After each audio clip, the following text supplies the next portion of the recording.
Hey y'all, it's Charlene from Charlene's Crochet Corner. I was tagged to do the 10 things that I have in my to-go bag. And, I don't know if this is exactly 10, but I'll tell you what I usually have.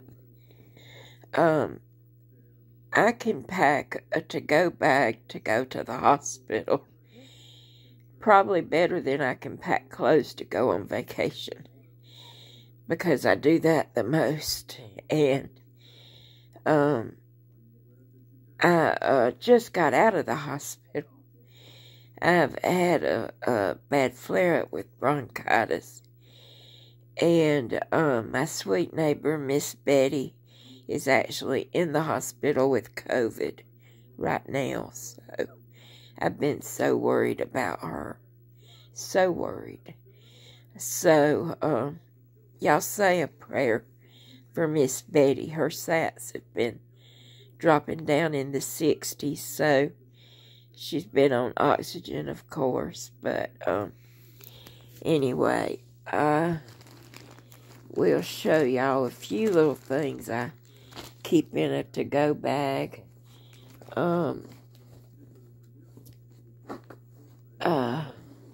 Of course, I keep what I'm working on, my pattern. And on my pattern, I always have 2 or 3 strips of the highlighter tape, because that way I can pull it down, move it, and not have to, mark up on my pattern. I love the highlighter tape. Without that, I couldn't do a thing. I usually keep a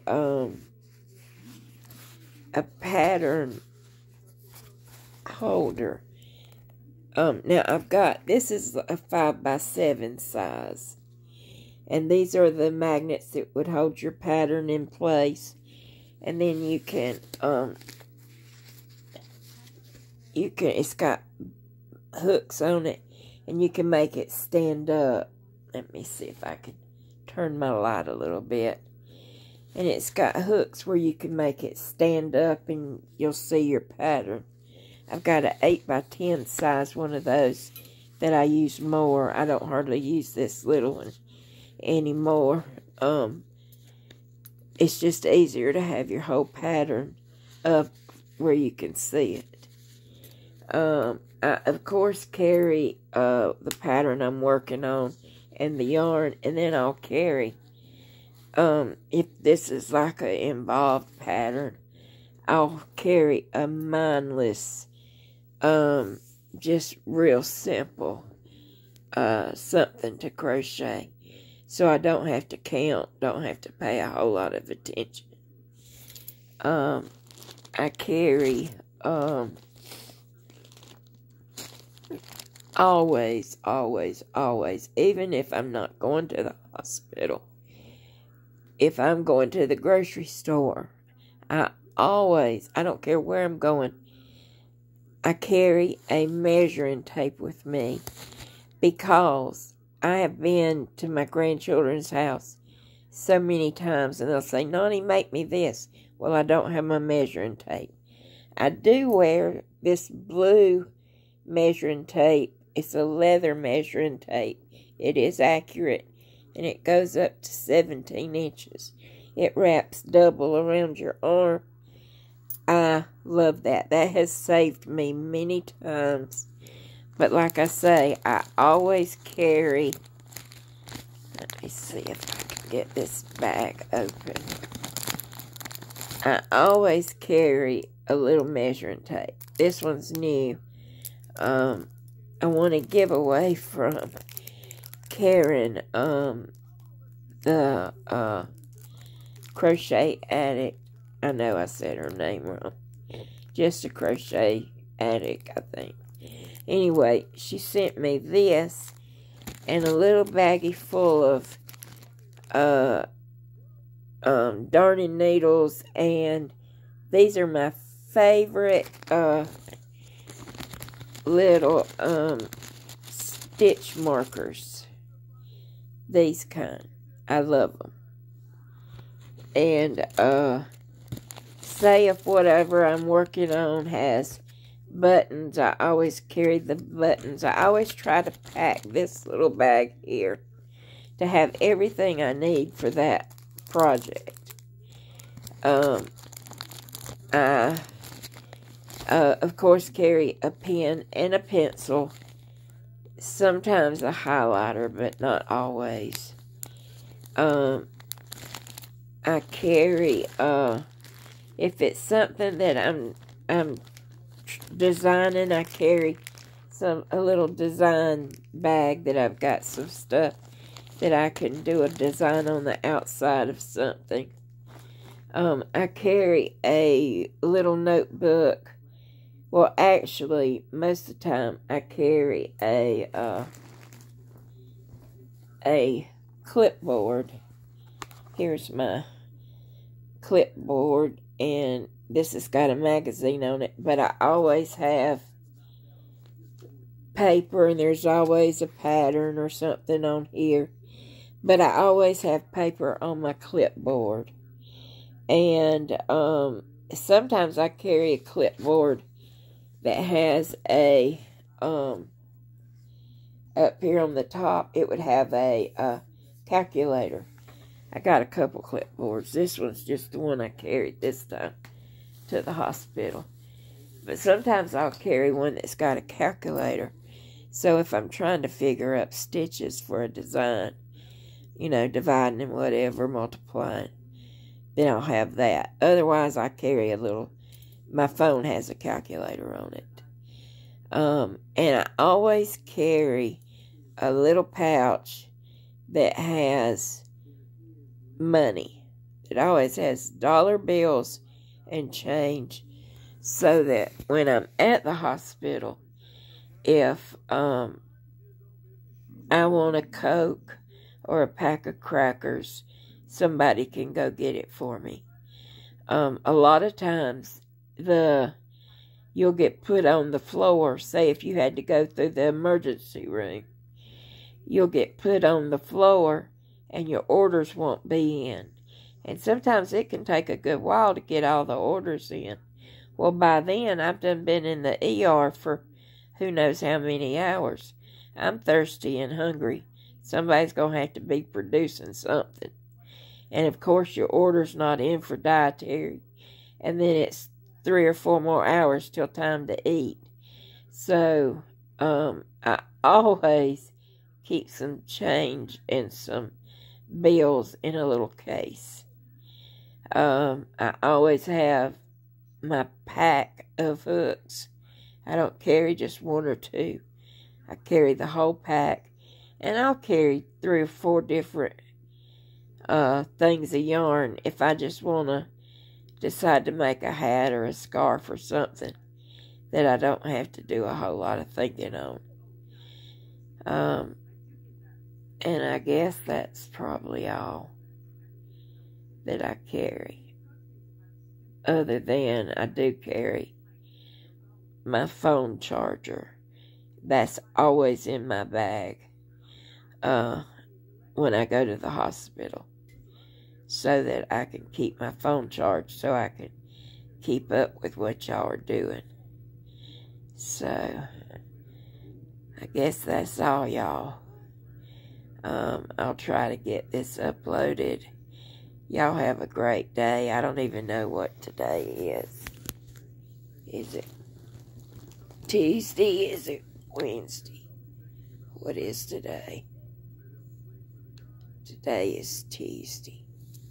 So, Tuesday the what? The 14th. I go back and see Dr. Miller Cox, my infectious disease wound doctor, which y'all are never going to believe what happened. Yesterday, I was sitting here in my hospital bed, and I had a box of Cheez-Its over here. Over the side of my bed, I've got a nice big table that I can put stuff on. and my nurse was due to come. So I had taken my bandage off and had been lotioning my leg because I've got it feels like a weave of, it's just dead skin down on the bottom of my leg. And I've been lotioning that up, getting it soft, so I can pull off that dead skin.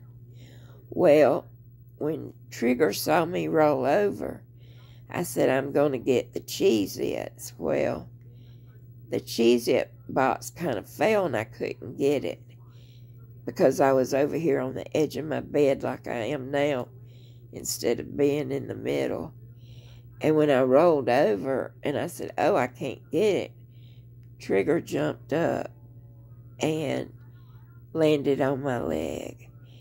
And where my sore was from my surgery, my wound, his nail went through it and tore it up pretty bad.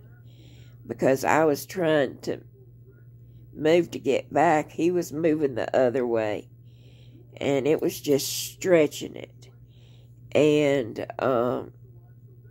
so I jumped up and just, well, I didn't jump up. I put my legs over the side of the bed and stood up and was pouring blood. Just absolutely, I had clots and clots of blood in my hand where I was trying to stop the bleeding.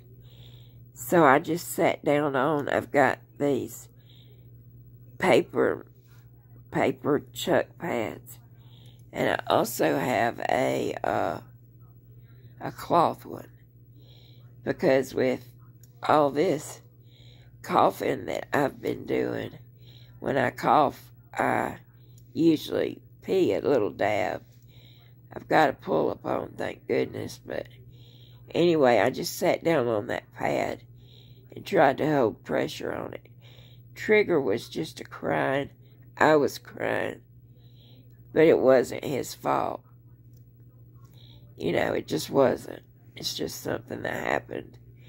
And so my nurse come about 2 hours later. I told him that I had a bleeding situation going on.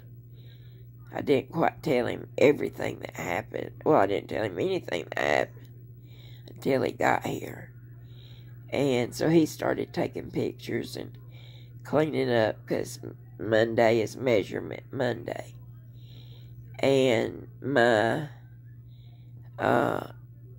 sore is 2 inches bigger now than it was. It's up to 4 inches by, I think he said 3.5 inches. So it's a pretty big place. But I see Dr. Miller Cox on Thursday, the 16th. So we'll see what they're going to do. So anyway, I guess that's all. I don't guess y'all needed all those details for what I carry in my yarn bag. And actually, most of the time, I do carry like a ABD pad. It stands for abdominal pad, but they fold over good and they're thick. And I usually carry at least 1 roll of tape because you never know when I'm going to sprout a sore or a place on my leg is going to open up. After 143 surgeries, you have a lot of scar tissue, some thick, some thin, and I look like a total burn victim. So anyway, that's life. Okay, y'all, I'm gonna go. I've got a bit of a headache, here, so y'all have a great day, and, golly, I don't know if I'm not gonna tag nobody. Peace out, y'all. Have a great day. Bye-bye.